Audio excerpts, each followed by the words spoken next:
Definitely my dad was somebody who he never pushed me to race, but he was definitely, we wanna be better, we wanna do better, that kinda thing, and keep things fun. But really my trainer, Richie Perpinen, was the guy. I lived with him for 2 years, and he was a sergeant in the military at one time. He was a very good, coach.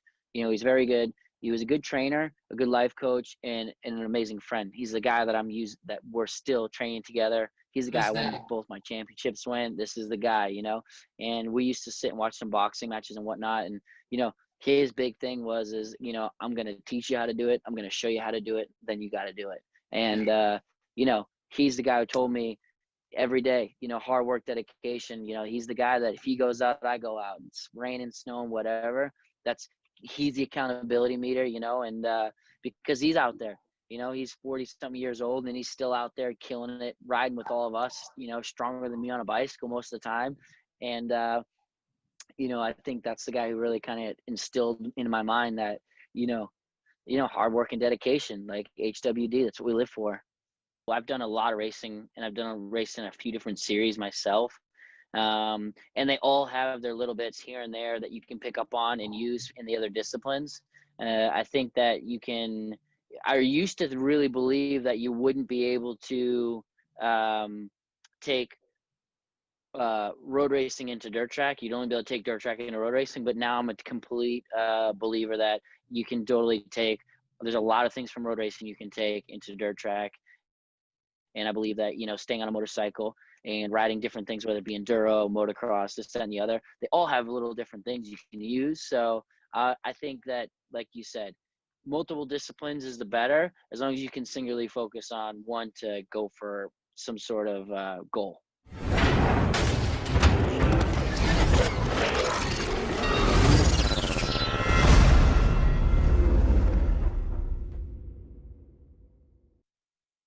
Yo.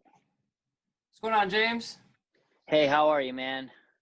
I'm doing excellent. I was just rewatching some of the NBC Gold AFT races from over the weekend and some other stuff. So yeah, I've been trying to catch up on all of it. And I saw you got your first win at the mile. That was awesome on that restart. Yep. We did. We did at Indy. We got our first mile, and then I won it by like 12.3 seconds, and this weekend we got a restart and we won our second one. So we won 2 in the last 3, which is pretty insane because it's been kind of a big drought for me. And like it's since 2009 that I've won a dirt track race at Daytona Municipal Stadium. So it's kind of crazy. Yeah, and the miles are different than the road race type circuits, right? I'm not sure what you call them in the dirt track world, but where you got the different turns left and right, not just the ovals. Yeah, definitely, man. Like it's been a bit of a change. Like I started last year, and it was kind of a big change for me to come back. But I think the road race stuff really helped me come back to dirt track because the dirt track stuff I think's changed in the last 2-3 years with the new bikes and everything being so much more the technology's come pretty far.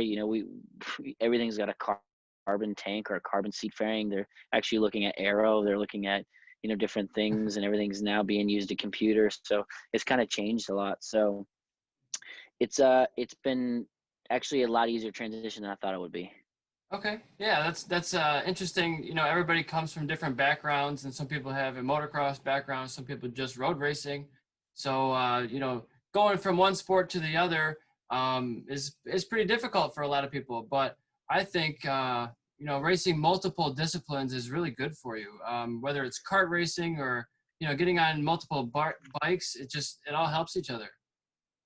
1,000%. I've done a lot of racing, and I've done a race in a few different series myself. And they all have their little bits here and there that you can pick up on and use in the other disciplines. I think that I used to really believe that you wouldn't be able to take road racing into dirt track. You'd only be able to take dirt track into road racing, but now I'm a complete believer that you can totally there's a lot of things from road racing you can take into dirt track. And I believe that, staying on a motorcycle and riding different things, whether it be enduro, motocross, this, that, and the other. They all have little different things you can use. So I think that, like you said, multiple disciplines is the better, as long as you can singularly focus on one to go for some sort of goal. Yeah, and you see guys like, JD Beach or Hayden Gillum. There's probably countless ones I'm not naming, but there's tons of them that are coming from road racing into flat track, and I think that's great to see. It's like I'm rooting for you guys because I know you way better than the flat track guys. So I'm like, oh, that's my guy out there, Yeah, dude, the road race thing's just so weird right now. Like, especially in America, things have like changed a few different hands. The series has changed a few different hands. It looks like it's getting better, then it doesn't, then it does, and it's like, they get big trucks, then they like go away, and then the rules are changing. It's a tough scenario in the road race game right now, in America specifically, and even overseas. I mean, like I left the end of 2018, and could I have stayed? Probably. I had offers, but it was in a weird state over there as well. Kind of. Yeah. They still have money. There's still things there, but it's the cream of the crop. And dirt track seems to be in a little bit of a growing stage. And I really enjoyed that. Where it's kind of going. They've got a pretty good vision where they want to go. Some of it's a little crazy. Some of it's off the wall, but they're going in a good direction, I believe. And I think that helps as well. And there's still some decent contingency money, so you can still make some money in dirt track. And that's kind of been taken out a lot of the road racing side of things. So I think dirt track's in a good way right now. But yeah, it's crazy. Like it's pretty insane where all the series are at right now. Yeah, and the finances of it all. If you're trying to do a superbike competitive season, trying to win a championship, you're spending a couple $100,000 just to compete, And so I don't know what the costs are for a flat track. I would assume it's a little less, hopefully, than a superbike campaign, but it's not cheap either. Hey, dude, the crazy thing is like, yeah, it's definitely cheaper, more consumables. Like you don't really like if you tip your bike over, you don't have 10 grand's worth of damage. That Right. some of that stuff, it really helps. But like my production bikes, they cost $37,000. You buy an Indian, it's 50 grand. Oh, wow. So they're still expensive motorcycles, and For like sure. engines are still 12 to $15,000 to get an engine and all that. So but they go a little bit longer in longevity. The parts go a little bit longer. So yeah, it definitely is cheaper from a race to race thing. You don't have a 3-day weekend just for one race. You Right. got 2 races a weekend now where they're double headers, so it kind of makes things a little cheaper for people. But yeah, I think it's from a sponsorship side as well, though. It's a little bit cheaper to get into dirt track, and you're able to get kind of this, more or less the same kind of exposure and social and whatnot for probably a little bit lower on the dollar, I would say right now. They Yeah. have I think they have a little bit. I think road racing does a phenomenal job still, but I think the dollar to advertising, you still need to put 100 grand in over here where you can put 50 in, and you're like, here you are. So it's kind of one of them things where you're right. It's a little bit cheaper to enter dirt track at the moment. And it's still a high level competition. I mean, you got world level guys out there competing with you, so it's not any less of a challenge. It's just different. Yeah, I mean, like you said, when you got like beaches and stuff like that, and you're racing against, like some of the guys like Jared, who's got 6 titles and whatnot, and Breyer, and all the guys in the Factory Indian team who got Factory Hard, there's still factory support. Yeah. And American Flat Track is still recognized as probably the top dirt track series in the world. So that's also pretty cool. Where people are coming from other parts of the world to race in America instead of vice versa in road racing. You're trying to get to Europe. Yeah. It's kind of cool. It's kind of just opposite. So that's kind of the cool thing about American Flat Track is I'm at like the pinnacle. So This I is the like that mecca. part of it. Yeah, so it's kind of cool, and this is where it's really been housed, and we've got all the factories here, and everything's kind of like the best here. So I think that's one of the coolest parts about being back in dirt track. but it is a dirty sport. Let's Oh not yeah. be mistaken. It isn't, I come from, super clean, pristine, and it's like every single time I go on the track, I'm like, dude, I'm cleaning stuff, like Yeah. constantly cleaning leathers. So you're talking about actual dirt. What about cleanliness of racing? Is the competition as clean of passing, or is it a little bit more banging bars? Yeah, it's definitely more banging bars. I would say it's a little bit closer racing. On the twin stuff, you're not like getting super like into anybody, but it happens. It happens, and the smaller tracks, the half miles more so than the miles, but it's just a different sort of racing, man. I think everybody here is at a pretty decent level. There's a few guys we gotta make sure we don't stay around them. A few guys are a little bit straggly, but Yeah, other than that, it's pretty clean racing. yeah. And going back to some of the finances, you're not using like 12 rears and 9 fronts a weekend, are you? No, so like at Springfield, we were able to start on a new side and burn it in for the main, because generally you're not, unless you're going to a cushion track, you're trying to use a worn out edge, trying to get it to be, so it's not doesn't have fresh edges, it's not new. So that like we use probably 2 tires during the weekend. Some weekends like Volusia, we use 3 or 4. So definitely way more conservative on the tire bill for sure. I think George, coming from racing super bikes and whatnot, is pretty happy with our tire bill at the moment. Yeah, man. I That's think we're the only pit that has like 7 wheels and like, tons of tires all ready to go. And we're like, we use one for the day. yeah. I think he's, At least you're prepared. yeah. Yeah, man. And if you look behind me, I think it's opposite for me. But you're actually on my wall right here. That's you at Road Atlanta, number 43. Yep. I remember that. We're a national trophy. And I think that's where we met the first time. I don't know if I came up to you and said hi, but you kicked my ass on track. We were at least in the same race for an event. I remember that. Let me try to find it. I remember that. Dude, Weir was my jam, and I was the guy that was out there just like sliding around because I was pretty new, Yeah. so I was sliding around, taking like diamond lines, like going up the inside of people, kind of deal, like not that open, flowy, kind of deal. That was really, I remember that. That was I used to struggle at Road Atlanta a lot, but It's a tough one. yeah, I ended up kind of figuring out that second year in super sport and was able to get pretty fast there. But I remember that. Weir was really good to me. They were a good group, and I learned a lot being there. Yeah, that's basically where I raced the most. I just got my pro license, but I never actually entered and finished a pro event. Just ran out of money, really. So I started my own business. Sorry, I started my own business to try to help fund all that. Eric Swahn Racing. So that's what I'm trying to do is help find buyers for products and list products online and just try to sell motorsports stuff. I'm branching out. I have 9 vendors right now. Like driven racing and mo tools, suspension setup tools, those kinds of things. I'm getting Core Moto online, M4 exhaust, Spark Italian, Awesome. Bonamici parts. So there's a lot of good stuff there. And I see you got some logos on your shirt. You got Evol Tech. Are those sponsors? Oh yes, yeah. So this team shirt. George is, obviously taking some of the road race people into dirt track this year. Obviously, first and foremost, George Latis is the big guy behind it.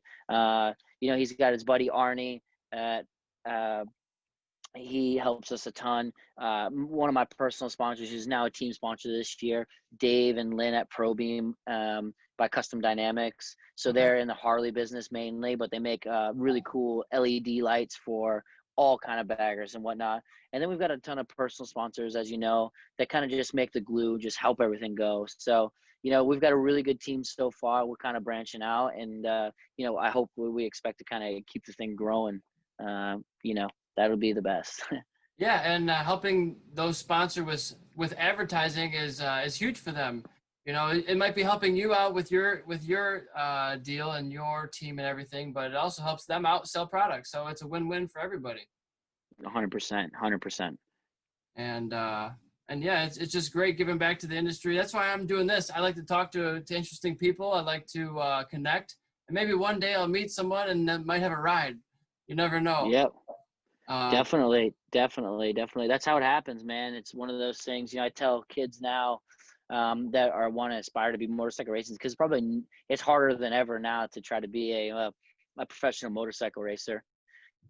The money's gotten pretty expensive to buy all these motorcycles and race. And now that, where we used to be, like, I remember it used to be, you could be 13, 14 getting looked at, from Suzuki, Yamaha, whatnot, going through Wira on, competitive motorcycles provided by them. And now it's just not like that anymore.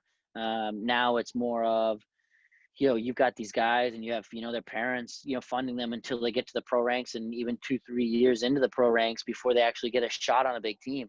And that's the hard part right now, is that we're in a kind of a backward space right now where a lot of the teams want to, really rely on the riders to bring the money. And it's like, well, hold on, it's not like that. It's a combined effort. We really it's got to be a combined effort. So I think it's you've got to be in it for the long haul now. You got to be in it for the long haul. And I always tell these younger generation, back to my point, is you never know what's around the corner. You never know. You could have one phone call, one result, anything, and your life changes. For me, from last year, being pretty broke, coming back from British Superbikes, not having anything, not in to ride under the factory Harley tent last year, and now have a really good ride and being on one of the most competitive production teams in the paddock. We're pretty excited and pretty pumped for it. So yeah, it's awesome, man. To come from international series and to land on your feet, in the U.S. as well. It's awesome. I only hope to achieve some similar things. I definitely want to get back out there and get back into the pro ranks, or get into the pro ranks. But it's just like you're saying, it's a money thing. So nowadays, people like us, we have to build an audience. And now, like, if you had 17 million followers, you're gonna get money, right? It's just like, well, how do you have that engagement, and how can you, profit off of that followers that you have?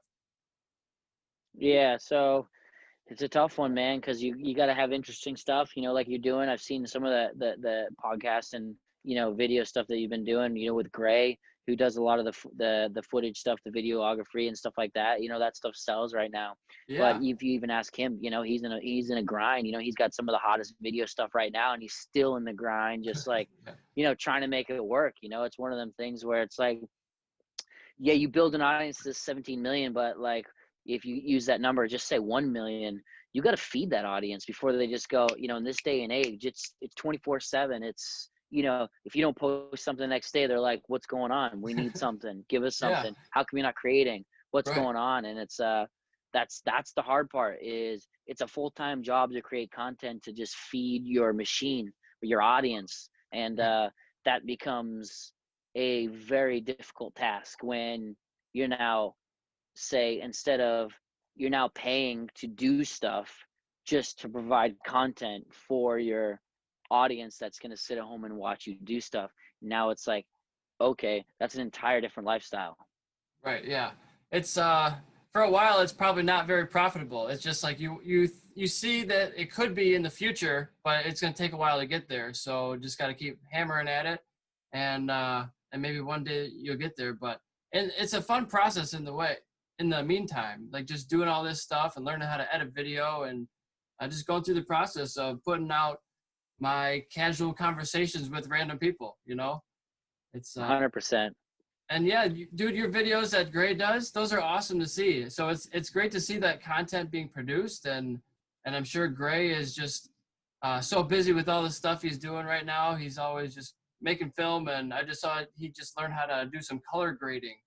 It's like you keep learning every time you do this, whether it's motorcycle riding or video editing and production. You keep learning, man. It's a never-ending process. Yeah, man, there's a niche everywhere, so it's one of them things. It's like, you just, like you say, you got to keep learning, you got to keep moving. And like you said, it's a process. You don't even know where this will go. You might be hosting a show instead of running your own thing soon. And that's part of it. You're honing your skills right now and doing those things, and like myself doing the same thing on video camera. So it's it's really good. I think if you can get definitely some more interesting people than me on there, that'd probably be the better thing. But You, man, you got a yeah, pretty good following. yeah, it's good. Oh, I have great fans. Ooh, wow. I've got great fans, and they really supported me when I went over to British Superbikes. They've now seen me coming back, and it's hard because I've got a bit of a mix. A lot of people want to see me road racing, don't want to see me dirt track, and vice versa. So, I've got to kind of feed both of those machines a little bit and try to get them to like what we're doing. So I've got a ton of amazing people behind me and sponsors and friends, and it's kind of changed to where it used to be just how do I just get the next sponsor, and now it's like my relationships go so deep. I'm not really looking for that. I'm looking for long-term stuff, and stuff that I can sign 2-3 year deals, whether it be handshakes or whatnot, to just create longevity. And I sometimes I take a lower deal just to stay with a loyal sponsor than just jump to the newest thing. I think the sports needs that. I think it's a valuable lesson to learn. So I think it's we're in a very interesting time right now with the we all thought back in the day that, and we were the entertainers, Yeah. and the crazy thing is that it's like we are the entertainers, but at the same time now we're in this big cross where entertainment and entertainers are two different things, Yeah. which, and it's a interesting thing if you start thinking about it. Whereas entertainment, it doesn't mean put 12 entertainers in the same room and it's going to be entertaining. And it's a hard mix to find for a series, and for people like yourself creating content, for myself creating content. Me and Gray are kind of taking an entirely different aspect to our content, and trying to step outside of the box and almost go old school with it, and just create raw stuff. Like, people don't know the we want to show the losses as well Yeah. as the wins. The wins Those are are easy to important. show. Yeah, it's nobody. Everything on Instagram is always curated. It's always filtered through something. It's through your lens that says, I want other people to see this about me. But there's so many things that happen that maybe aren't good that they should still see, right? Maybe not all of it, right? But you should show the trials and tribulations and blood, sweat, and tears. And you had a bad crash, and some of the most engagement I got, unfortunately, was I had a really bad crash, and my engagement went skyrocketing because everybody wanted to follow up and see how I was doing and all this stuff, and watch the recovery process and all that. But it can be a little bit of the bad news, clickbait type thing, is the things that go viral. Um, Hmm. but yeah, and you were just on another podcast, I think the other day, a Harley Davidson podcast, and Yep. so you're not a first time podcaster. Yeah, that one was interesting because it wasn't video. Okay, So it just was audio. literally, yeah, just feet up, chilling, just, it was actually kind of completely, non-directed towards racing. It was Okay. more about the culture and how racing, is influenced me, my life, and how, like, that whole thing kind of went through. And it's going to be really interesting. I think they're going to release it, I think, next week maybe, or the week after. So that's going to be a really interesting piece to kind of see how that plays out, because there's not going to be any video towards it. So I don't know how, they seem to have really good engagement, but I'm pretty excited to see how that whole thing works. And yeah, I really enjoyed it. So yeah, the Harley community is pretty insane right now. Harley has been a little bit in the dumps. Everybody knows that, as far as in the racing side of things. But we've made strides last year, and we're making tons of strides this year. We've got like a 2.2 average right now for placing, and we're leading the championship. So there's a lot of good things happening for us in Harley Davidson, and the whole culture behind it has like totally just grasped a hold of it, and they're just Yeah. fully supportive and whatnot. And I think their roots go deep. So I'm pretty excited for the future. We've got a lot of racing left. We're racing tomorrow at Williams Grove the next 2 days, and hopefully this championship we can keep our toes dug in and keep grinding, and hopefully we can come out with a championship. That'd be really cool. Hell yeah, man! You're gonna steal the championship away from Texter, right? Well, he's defending champ. He's been riding pretty well right now, and yeah, he's definitely one of the guys to beat. Him and Varnes seem to be the two big guys to beat right now. Ben Lowe's actually second in the points at the moment, and Yeah. who knows? There's a couple characters that we'll see kind of emerge, but I think we'll be okay. I think we've got a pretty good package for the year, and hopefully it doesn't go all the way down to the wire. That's the ultimate goal. Yeah, you want to be ahead so that you could eventually even have a full race ahead so that if you crashed, you'd be okay. I wanted to mention, you said Ben Lowe. It's a small world, man. I work with his uncle, Rob Lowe. And I was just talking about, hey, did you see the races over the weekend? Talk about James Rispoli. And he's like, oh, yeah, did you see my nephew? He won as well. He got a win recently too, so it's pretty cool. It's just in your backyard. You don't even know who's a rider or who's an uncle of a rider and all that stuff. Yeah, man, small world. I think racing is just super small. So yeah, he's been riding really well these last 2 rounds. Between Indy and Springfield, he's made up a ton of points, and he's sitting second in the championship. That's what I was saying. You just never know. 4 races ago, he was sitting 8th or 6th in points or something like that, and now he's second in the championship. Fighting to win this thing. So you just never know what can happen. So I think that's something that's going to be, we'll see it developed as the year goes. Yeah, for sure. I think I started watching Ben a little bit more around 2018. I think he got a couple of podiums that year, and he was starting to really shine. There's certain people who you just see they have something, and they start to shine through time and time again. I rewatched the 2008 MotoGP season, and you see Marquez. That was his first season in the Grand Prix calendar, and you see a couple of times he just throws it down the road, not so good. But then a couple of times he just shines through. He's like, oh wow, this guy's got something. So it's cool to see those glimmers of hope every once in a while from the new riders. Yeah, it's kind of a big relation to golf. Like I'm a beginner golfer, but like you have these shots you shoot and you're like a birdie. How did I even do that? And it keeps you going for like the next 5 games. And Yeah. it's like, that's racing in a nutshell, man. You get one good result or whatever, and you're like, how do I find it again? And you either find it or you don't. And that's what we all strive to do, is try to have these amazing races the whole time. But it's just, it's so hard to do. That's Jared Mees is one of the, he's super good because he was able to just kind of stay on the top of that wave the whole time. Breyer's doing the same thing now. He's up there and just continually repetition at the front. Those guys. The hard part for them is it's like, how many podiums don't they have besides the championship, not how many do they have. Right. You look at it like that and you're like, ugh, that's a different way to look at the championship series. Yeah, So it can be based on sometimes your worst finishes rather than your best finishes. 100%. So it's going to be an interesting year. So what is something that you struggle with when you're not riding well in a weekend? Is it normally like your suspension setup, or is it you're just not feeling the layout of the track, or like what things do you work on with your crew when you're struggling normally? Yeah, it really depends what we're struggling on. If it's something that we always try, I always tend to go to me first. All right, am I doing everything possible to make the situation better?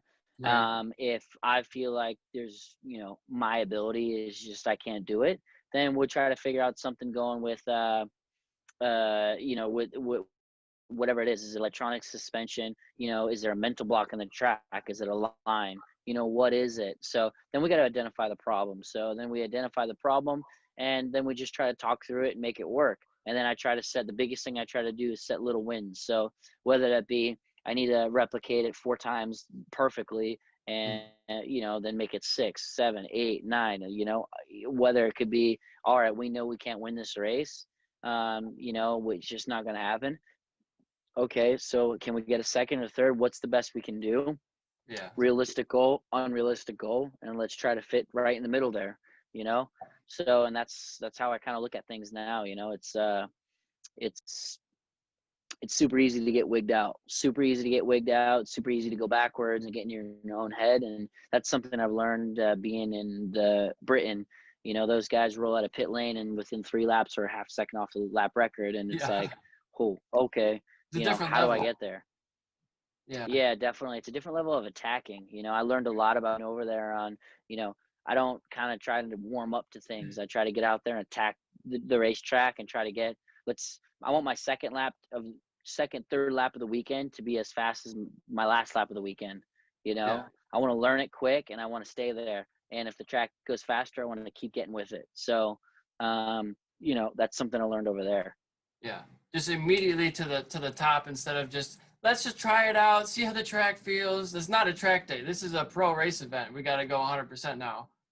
Yeah, for sure. And it's you got to adapt quick. In dirt track, the biggest thing is you don't have 20, 30 minutes out there. You get 4 laps. Yeah, I was watching that. I was like, are you kidding me? They get 4. I was just watching, doing the dishes. I was like, oh, they probably get 5 or 10 laps. It's like, no, they get 4 laps. Yeah, 4 laps, and it's like you get to practice, qualify twice, and then it's like, and now you go to a semi. If you don't make that, you're out of the show. So you got to be on your game now. So Yeah. you go 4 laps, 4 laps, 4 laps, semi, main, job done. So it's like if you're not on your game, like you're starting third row, second row, like right away. If you don't get top 2 in your semi, dude, you're on the second row. Yeah. Like if you don't get top 3, you're like pushing the third row. So that's like crucial that's crucial to try to win a race. Like I think winning a race happens in the first 4 laps of the main Wow. event. So Yeah. it's you don't really see people coming from 10th on the row and kind of making it happen. So Brutal. yeah. Brutal. And so you got a couple nicknames. You got the Hog Spoli going. You got the Rocket, James the Rocket Rispoli. What's your favorite? Dude, whatever's flowing, dude. I think everybody just throws something on the Spoli, it's whatever. Like the Spoli name is just kind of like you put whatever you want, any verb in front of it, and it kind of goes. So it was a joke, the Hog Spoli, because Harley Davidson, people call them Yeah. hogs, and then now Harley Davidson's picked it up. We're doing kind of a series now called Hog Spoli. It's kind of behind the scenes of the production series. Yeah. And the Rocket's been there my entire life. I've had that since I was 6 years old, and that's will never change. Hog Spoli is kind of just something new and fun, while I'm riding a Harley Davidson. So, who knows if it'll stick, but we'll keep pushing it. Yeah, I told someone I was interviewing the Rocket today. He said, "Oh, he must be fast." Yeah, well, we try. That's the goal. Yeah, for sure. So, if you weren't doing AFT and you had the budget, what discipline would you be doing? Would you want to go back into road racing or do supermoto or hill climb or enduro? What you thinking? Is it like unlimited budget or what? Sure, yeah. Well, what series would you like to participate in? Yeah, I'd definitely go into MotoGP. Or If I had the budget and there was kind of an unlimited thing, I think the biggest thing for us, as purely Americans, we just don't have enough time there. Joe Roberts is showing that, 2 years in CEV or wherever he was, and then now he's the second-ish year in Moto 2 shows that Americans can do it. He's got a oh lot of yeah, talent. I think we have a few guys in America have a lot of the talent, but we just don't have enough time. We don't have enough time, money to burn to be there and just like get used to it, because it's so different just stepping on European soil and then trying to go and do it. Like Ben Spees doing what he did in World Superbike was pretty insane, and not many people can do that. And I think even Gerloff now, World Superbike, showing that, the dude literally stepped in and he's already top 10, doesn't know half the tracks and whatnot. And it's like, yeah, all right, yeah, we're not that slow, but it's right. more of a time thing and money. So I think if I could go back 5 years and had an unlimited budget where I could go get on the best bike, I'd sit there in Moto 2 until I start winning races. I'm not saying I would be able to, but I'm pretty confident that I can learn anything if I had enough time. Yeah, And I definitely have a bone to pick and something to prove that I could do it. So yeah, I would just sit there and do that until, hopefully I could, maybe test a MotoGP bike. I think that would be kind of the biggest, coolest thing to try one of those things. Yeah. Um, And you look at like Joe Roberts was on, I think he was on a KTM for the first 2 years, and he was doing, barely finishing in the points, top 20 maybe, most races. And then he immediately got in a different chassis. He got in the Calyx and got pole position, right? I mean, almost immediately. So it's like maybe it wasn't him as a bad rider. I mean, when he came to America, I think he won every single race he entered in the AMA. And then it's like, obviously this guy has something. Yeah, for sure. I'm not sure if he won every single race that he entered, but he was definitely at the front. I remember on a 600, he was incredibly fast. I think he had a couple down years when he was around, but everybody knows Joe Roberts has talent when he's got it between the ears. I think John Hopkins has helped him a lot with that this year. And dude, yeah, I mean, like, it's not really it's everybody knows the Kalex is kind of the best, and they kind of hoard those things to a certain amount of teams. Yeah. And it was different though. You look at Binder won races on that KTM on the same bike, more or Right. less, Yeah. more or less on the same bike. I've heard he had different chassis and whatnot, but more or less. But that's somebody who's lived in the series, Right, and has a ton of talent, being able to kind of do that versus somebody who's still learning the series and has to ride that same caliber bike. That's the thing I'm talking about, is there's just not enough time. You get him on a comfortable bike, and now you get him on, a couple years in the series where people know him. He's got friends. He's able to, I think he hangs out in Spain a lot. He's got boys that he's trial riding, doing all this stuff. That makes a huge difference. Just having friends. I remember when I was in Britain, I didn't really start doing well until I met Danny Buchan, and he kind of took me in as one of his friends, and introduced me to everybody. And, that was, when I started doing really well, is when I started, just having fun again. And I think that's kind of the crazy thing and biggest thing. Yeah, it makes a big difference. Your mentality. Racing is such a mental sport, so if your mind isn't right, you're not going to do well. Exactly. Totally agree with you there.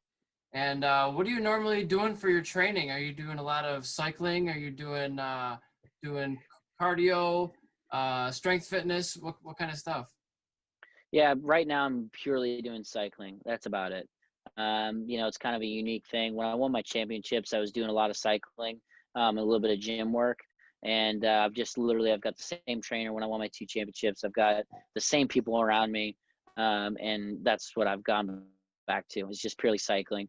In the winter, I do a lot more lifting, training, core work, all that stuff, and a lot more motocross riding and all that. And then now it's just been, I race on the weekends. I come home, I get on my bicycle, and I try to lose some weight and enjoy it. And if we do some gym work, we do it. But yeah, primarily cycling at the moment. Are you doing indoor rollers or stationary bike, outdoor mountain bike, or road bicycle? All pretty much road bike right now. I'm getting a gravel bike, because I want to do Kansas. So Okay. I'm really that's that. I want to be a gravel guy. I'm probably gonna grow a mustache best I can and get on a gravel bike. At least a couple of weeks, you'd And be good. yeah, I don't know, maybe a couple months. I don't really know. I can't grow facial hair. And Yeah. then I want to do Kansas. So I want to do Dirty Kansas, 200 miles of gravel bike, Endurance in race. one day. It's kind of, I think you're a badass if you can do that. So, and then I want to do Leadville on a mountain bike. So those are my 2 big goals besides racing at the moment, is to try to do those 2 events. Don't know when I can or how I'll do them, but Yeah. that's what I want to do. So, but primarily right now I ride a road bike, and that's kind of where I sit. Okay. Yeah, I've been trying to get in 50 to 100 miles every week. So I've been doing a lot of cycling myself, mostly mountain biking and road bicycle. I do have rollers for if it's bad weather out. I'll do rollers inside, watch some racing. But yeah, I've been doing a mountain bike championship for the last couple of years. It didn't work out this year; they got all canceled. But right now, I got about 1,200 miles in since January 1st. So most amount of miles I've ever gotten at this point of the year. Wow, that's awesome, man. Yeah, I think I've got just a little bit more than that, but I've kind of had a pretty big block during Yeah. when COVID started. I was outside. Trainer always says, "Man, if it ain't raining, you ain't training." So it doesn't matter if it's raining or what. We're always outside. Yep. Um, And yeah, I don't really try to ride indoors. You know, I thought the Zwift thing, I would like it, enjoy it, but I actually hate it. Yeah. So I sit outside. So I'm probably gonna get something for the inside during the winter. But thankfully, Florida's pretty decent all winter, so I'm hoping to stay outside as best I can. So, Yeah. but yeah, man, like I think everybody's got different flows. You know, some people like mountain biking, road biking. You know, I love the ski erg. I haven't done it in a minute, but you know, me and my buddy Ryan Wells, we were killing it in the off season, just doing relays left, right, Yeah. and center. So that's something I love to do.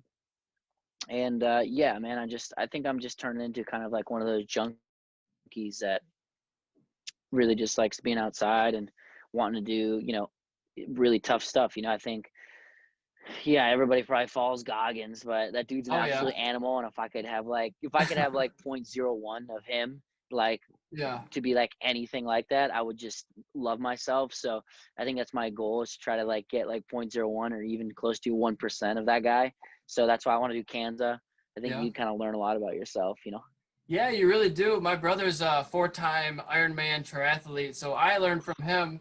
And you doing that 200-mile race, you come back and do a flat track or a road race or something, you're gonna kick everybody's ass because you got so much endurance, and most people don't even touch anything close to that. And I follow Goggins, and I've read his book and all that stuff, and I follow him. And my dad does too now.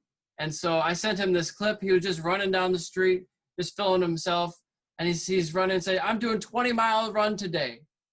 And I was thinking about not going for the run.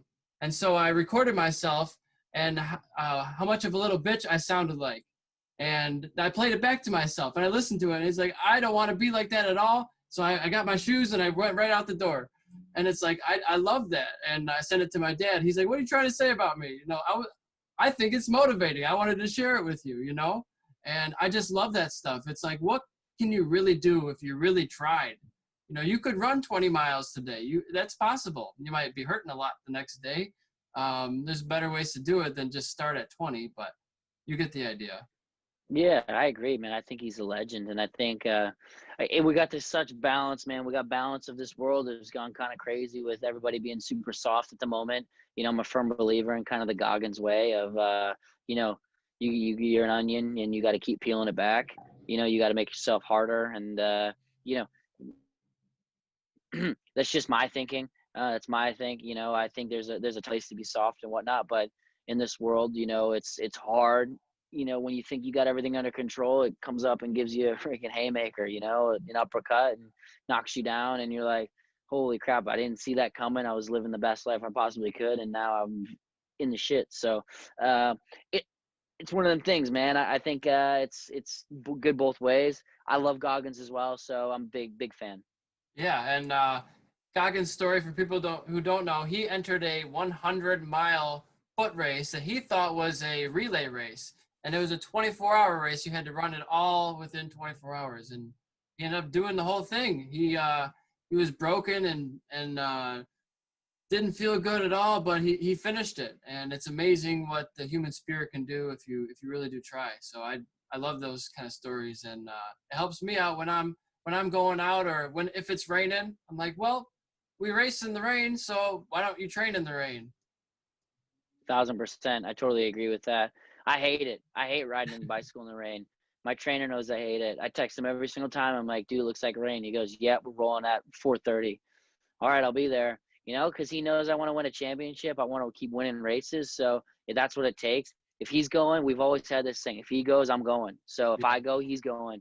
You know, and we're not going to be, you know, like Sally's about it. So we're going to get on our bikes and just make it happen. Yeah, and having someone who makes you accountable is probably very helpful because there's just some days that you might not have done it if it's just yourself. You know, if you have someone Hmm. else helping you, it makes it easier. I totally agree with you on that. I really do. Accountability is huge. It took me a long time to kind of learn that. I wouldn't say a long time, but you know, as soon as you start taking accountability for yourself and realize, stop lying to yourself, you know, a Right. lot of things happen. You know, you start moving a lot, and you know, a lot of good things happen because you're just you know what you expect. You're not selling yourself on, you know, I can win this race when you're nowhere prepared for it, Yeah. where you don't have a bike that can win, and Yeah. you still think, oh, it's me, and you go down to this little dark hole. It's just, you can't do that to yourself. And a lot of people do that. And, they don't prep hard enough. And, the worst things, the best things is when you fully prepped and you have everything dialed and you still lose. And then, Yeah. it just wasn't going to happen, and there's nothing else you can do and you can live about it. So that's kind of my thinking. As long as I give 100% and I'm 100% prepped for the job at hand and I lose, it is what it is. We move Yeah, I on, mean, you're you gonna know? be beat even if you give it 100% at this level. It's what is your deserve it factor? How much have you prepped beforehand that you can say, well, I did 700 miles in the last 2 months or whatever it is, or Hmm. I ate clean. I didn't eat a piece of chocolate for the last whatever. Whatever your goals are, um, you got to think what your deserve it factor is, and if you're not deserving of it and you didn't win, well, you can't be mad at you can't be mad at somebody else. You can only be mad at yourself for not putting in the work. I always think Definitely. suffer in practice so the race is easy. You don't want to try. I mean, you should be trying your most in practice so that when you get to the race, it's all just instinct and you don't have to really think about it too much. 1,000%. I'm totally with you on that. I think, we train hard so we can race easy. That's the way I think about it. Same thing, literally saying the same thing, just a little bit different. Yeah, Totally agree with you. I train as hard as I can to make sure that I go out and race easy and I don't break a sweat. That's the yeah, goal. yeah. It never happens, but that's the Sure. goal. Yeah. You know what I mean? Oh yeah. And I've been doing, well, not for the last 6 months, but I had been doing for about a year up until March, hot yoga. That is ridiculous. Every single time I go to that, I feel like I'm dying Hmm. a little bit. But I think for mountain bike racing, I race with a full face helmet. Not everybody else does. I'm like the only guy out there with a full face and goggles and What? everything. And I'm not that hot because I'm so used to being in this room, 120 degrees or whatever it is, and trying to do yoga. My heart rate's 170 on standing on a yoga mat because it's so hot in there. And I think that does really help going on the road race bike or the bicycle even. It makes it easier. It's just better endurance. Definitely, I think the mental side of hot yoga is really incredible, just to keep moving. I Yeah, think I overheated when I did it, and 90-minute Bikram yoga was like I'm done, I'm out of here. yeah, I had to sit down, so I totally know what you're saying. Super good, if you have any injuries and stuff like that. But mentally it's huge. I think we talked about the mental side of things, and sorry, dude. Um, you're good. Somebody's trying to give me a ring through my laptop. And but I totally agree with you, man. The mental side of things and whatnot is pretty interesting, and you gotta keep strengthening that if you want to keep growing. Yeah. And do you do anything specific for your diet? What do you do and during the season? Are you very strict, or you just have a beer? Does it matter? What do you do? Yeah, I'm a little bit more strict. I think I've been a little bit too relaxed lately, but we got the miles over with, so I can, a few pounds aren't too bad. I try to eat as clean as possible. I kind of do the 9-10 steal. I try to eat nine meals clean, 10, let it go a little bit. I do have some ice cream. I have a beer after the race, so I'm a little bit more relaxed than I was, 10 years ago.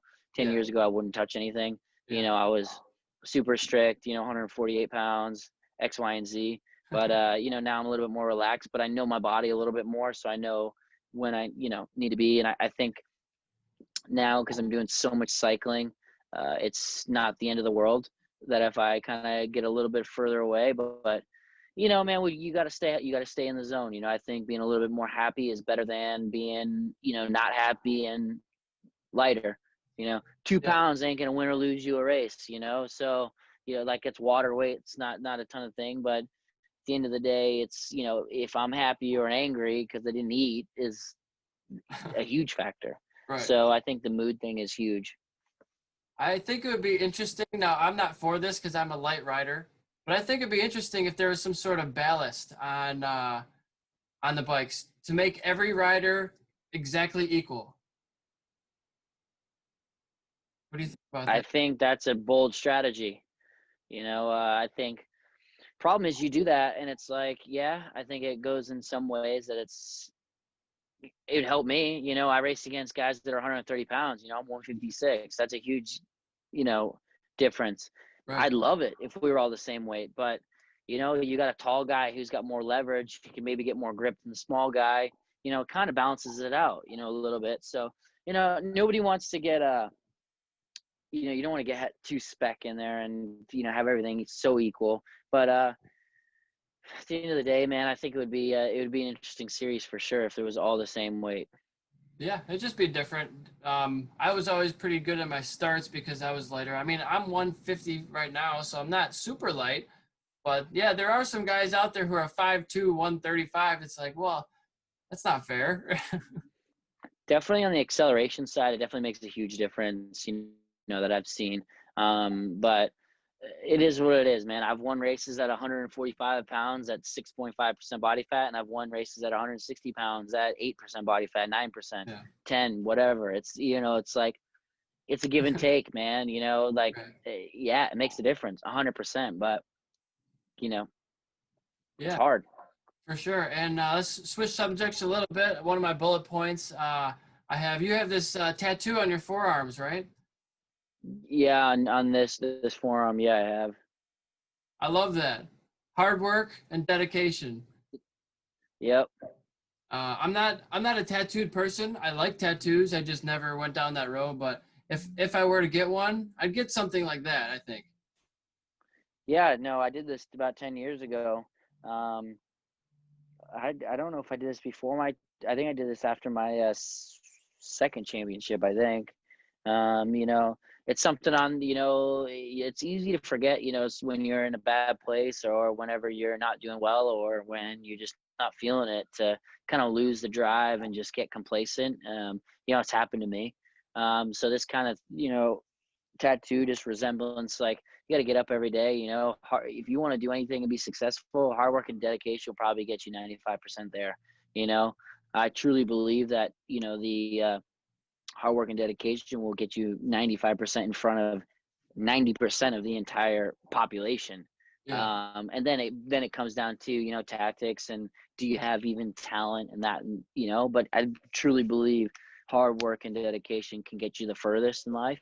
And so something for me is I'm pretty, I kind of wear my emotions on my sleeve a little bit. I'm an out there guy, definitely an extrovert. I kind of let things go, and this something is definitely a resemblance of me.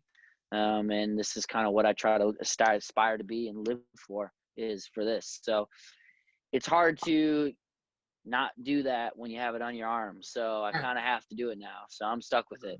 Right. And who was the driving force for you to become that way? Was it just spontaneous? Were you always this way, or was it a father figure or something in your life? Definitely, my dad was somebody who he never pushed me to race, but he was definitely, we want to be better, we want to do better, that kind of thing, and keep things fun. But really, my trainer Richie Perpinen was the guy. I lived with him for 2 years, and he was a sergeant in the military at one time. He was a very good coach. He's very good. He was a good trainer, a good life coach, and an amazing friend. He's the guy that we're still training together. He's the guy This I won day. both my championships when. This is the guy, and we used to sit and watch some boxing matches and whatnot. And, his big thing I'm going to teach you how to do it. I'm going to show you how to do it. Then you got to do it. Yeah. And, he's the guy who told me every day, hard work, dedication, he's the guy that if he goes out, I go out. It's raining, snowing, whatever. He's the accountability meter, and because he's out there, he's 40 something years old and he's still out there killing it, riding with all of us, stronger than me on a bicycle most of the time. And, I think that's the guy who really kind of instilled in my mind that, hard work and dedication, like HWD, that's what we live for. Yeah, that's awesome. That's awesome to see. My dad said a long time ago, uh, um, that guy makes you look good, but it's not a high bar. He's just joking around, you know. But there's so many people out there that don't try. So if you just put in a little bit more effort than the next guy, you're gonna go far. You know, if you just do the things Mm-hmm. that aren't asked of you, you just pick up where things need to be picked up, and it helps out a lot. Whether it's your job, around the house, with your family, you know, it makes a big difference. So. I fully agree with you. I totally agree with you. Um, yeah, I'm totally 1000% in agreement with that statement. And so what's next for James Rispoli? We got about 9 minutes left or so, trying to cap it at about an hour. But what's next for you? Goals, ambitions? You got the next race coming up and leaving tomorrow. Yeah, to win this championship, that's not going to be an easy thing. That's the goal for 2020. First and foremost is to try to win the Production Twins championship. We're sitting pretty good right now, but things can change very quickly. So we got to keep our foot on the gas. And the little stuff is the micro is to try to keep on, like I did before. It's on good days we're going to try to win. On bad days we're going to take a podium. That's where we want to be. We don't get off out of the top 5 at any time. And that's what we strive for. So it would be unrealistic to me to say that I want to win the rest of the year. It is a possibility, but it's unrealistic. So, the realistic goal is to try to finish in the top 3 every single weekend and not allow these guys to not allow them to get in and, keep our foot on the gas. I think Yeah. after that, I'm going to head to Europe, see my girlfriend, for the off season because she hasn't been allowed to come in the country since I've been here. Spend some time there, relax, and then who knows? I don't know. I'd like to race Super Twins next year. That's the ultimate goal, is to try to move up to the big boy class, and cut my teeth. Maybe on a Harley, who knows? I'd like to, but who knows? And then we'll just kind of take it as we can. I'm trying not to get too worried about the future and just try to live now. And every single race we go to, I try to be better than the last one and learn more and more. So that's the goal. That's the future for James Rispoli. Yeah. So you're not going to try to defend your title next year? Definitely not want to. No, you'd rather move up than try No. and defend it. Yeah, 100%. I've been here. The goal is to move up.